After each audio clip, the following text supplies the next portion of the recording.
Malaysian tourists hurt in Jordanian castle siege.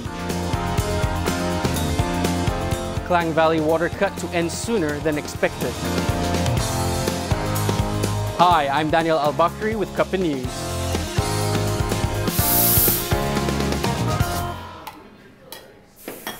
Ten people were killed while 2 Malaysians were among dozens injured after gunmen went on a shooting spree at a medieval castle in southern Jordan on Sunday. Amateur video footage shows terrified tourists fleeing the scene of the shootings, which took place in Karak, a tourist destination known for one of the biggest Crusader castles in the region. Wisma Putra said 20 Malaysian tourists were brought to safety by Jordanian security forces. The local authorities are providing them with shelter. 2 of the Malaysians who were injured received treatment at a nearby hospital and are reported to be in stable condition. 4 attackers who had taken refuge in the castle were later killed by security forces who had besieged them amid exchanges of fire lasting several hours. It was not immediately clear who was behind the shootings, but Jordan has been hit by terror attacks in the past. Myanmar has agreed to allow humanitarian assistance into the Rakhine state after Malaysia called for an independent ASEAN-led investigation into the bloody military crackdown against the Rohingya minority. ASEAN foreign ministers met Myanmar leader Aung San Suu Kyi in Yangon on Monday for emergency talks on the crisis. During the meeting, Datuk Sri Anifah Aman told his counterparts that the plight of the Rohingya was a regional concern and called for ASEAN to coordinate humanitarian aid and investigate alleged atrocities committed against them. He added that progress in improving the human rights of the Rohingya in Rakhine had been rather slow, and reports of arbitrary arrests, extrajudicial killings and rape by soldiers were continuing. 2 main points were agreed on after more than 4 hours of discussion. There are 2 elements that the 2 most important elements that came out from the meeting. First is that Myanmar will update regularly to ASEAN member countries about the development in Rakhine State. The second one is Myanmar appreciates very much the offer from the ASEAN member countries on the humanitarian assistance. So the access of the humanitarian assistance will be open. Malaysia's intervention in the Rakhine crisis marks a break with ASEAN members' tradition of non-intervention in each other's internal affairs. As Klang Valley residents and business owners fret about the scheduled water disruption, Selangor Menteri Besar Datuk Sri Azmin Ali said it may not last 6 days up to Christmas Eve. Of course, arahan kerajaan negeri kita nak pendekkan tempoh tersebut. Kita akan rujuk pada TMB berapa lama maksimum yang diambil untuk kerja-kerja penyelenggaraan, dan sebaik saja selesai kerja-kerja penyelenggaraan ini, kita akan bekalkan semula bekalan air secepat mungkin. Dan saya tidak menjangka daripada laporan awal yang terima sehingga 6 hari. Kita akan pendekkan secepat mungkin lah. Sebab ianya tidak ditutup sepenuhnya kerana kita ada genset yang untuk meneruskan proses rawatan air ini. Cuma kapasitinya tidak sampai 1,800 MLD bagi SSP 1 and 2. He also assured that the state government would explore ways to ensure those preparing for Christmas celebrations would not be affected. Meanwhile, the Energy, Green Technology and Water Secretary-General advised the public not to panic and store excessive water as it would only delay the water supply disruption. Don't create panic among consumers because this will not help the system. Jadi hari ini kalau boleh jangan takung lebih daripada keperluan. Kalau kita perlu satu besen besar, jangan beli besen ketiga. Ya, ini akan menyebabkan kita punya sistem bekalan air kita kekosongan di dalam pipe-pipe yang kita ada lah. Hal ini akan dapat dipulihkan dalam keadaan setiap pihak yang terlibat menggunakan air pada kadar yang sepatutnya. Menyimpan air pada kadar yang sepatutnya. Kalaulah lebih daripada keperluan kita, ini akan menjejaskan perancangan yang ada. Dan secara tak langsung akan lebih lambat lagi.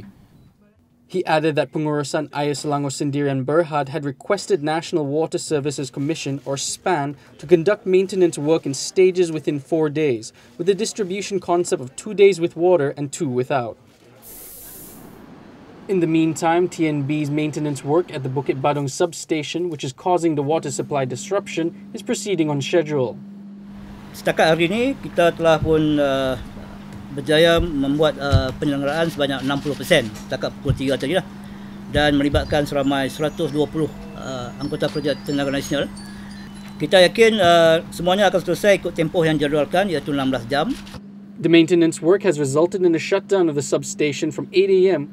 Ishak said it was critical that the maintenance work was not postponed to prevent a flashover, which will result in a longer period of shutdown.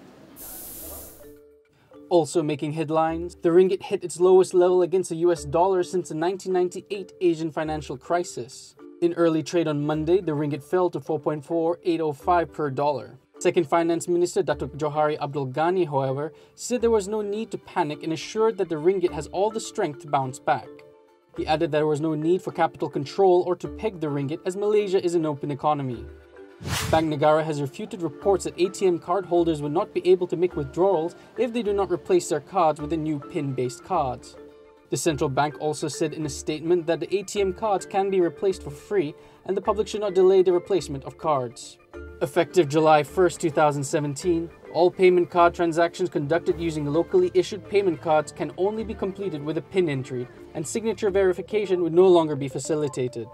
The Form 3 assessment, or PT3, results were released on Monday, but unlike previous years, there was no official announcement of the details of the results, such as percentage of students who obtained excellent results and a comparison of the best schools.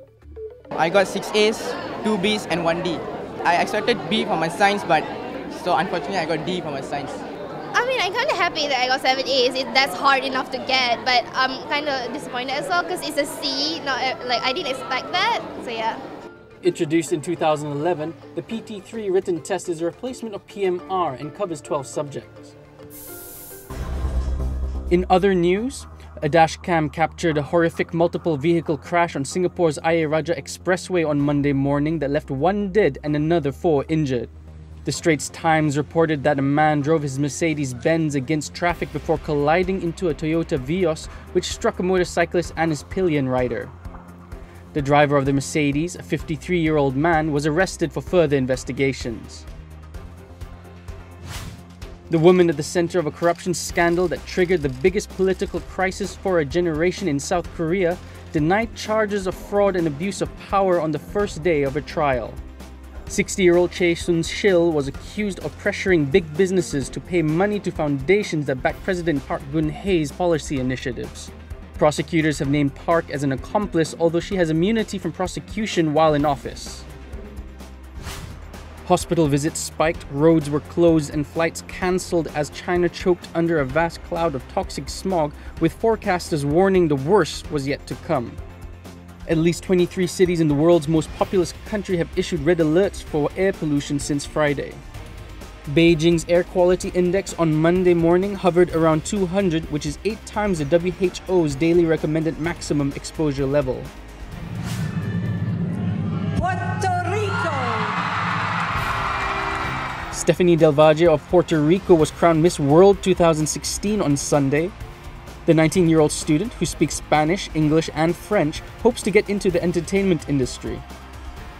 First runner-up was Yaritza Miguelina Reyes Ramirez of the Dominican Republic, followed by Indonesia's Natasha Manuela. Malaysia was represented by 18-year-old Tatiana Nandakumar.